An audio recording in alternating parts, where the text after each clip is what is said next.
এনে বেচেন যেখানে বেচেন সেটা বিষয় না। আপনি যে মাল কিনে নিছেন না, টাকা দেন না, টাকা দিয়ে কিনেন তো আপনার রসিদ দেয়। আপনি নেন কিনা, আপনি নেন রসিদ নেন, আপনাকে যেটা বলে আপনি রসিদ নেন। কেন নেন না কেন? রসিদ নাই, এটা অনিয়ম, রসিদ দিতে হবে। এটা নতুন না, এটা কোনো নতুন নিয়ম না, এটা পুরাতন।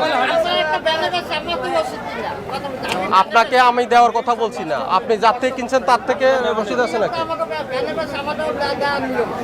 ব্যানে যদি আমি জিজ্ঞেস করি, যা দোকানে জিজ্ঞেস করি কত দিয়ে কিনছেন, আপনি কি বলবেন?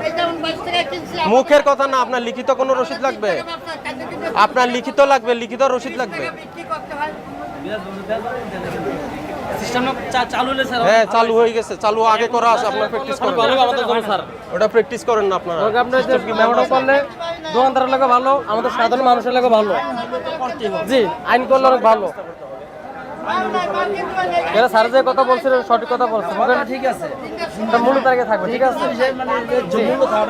ছোট আর বড় ব্যবসা তো সবাই আমি কত কিনছি কত ব্যবসা থাকে। ফোন দাও, পুলিশকে ফোন দাও।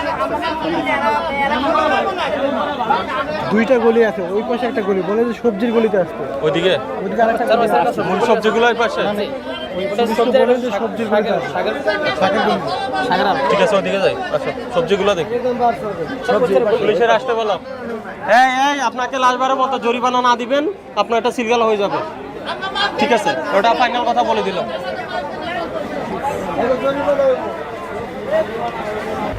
মানে এখন কনফিউজ কত বলবো আমার কাছে, এই তো 30 টাকা। তা আবার পিছনে জিজ্ঞেস করা লাগে বেগুন কত? হ্যাঁ 80 টাকা। কিনছো কত করে?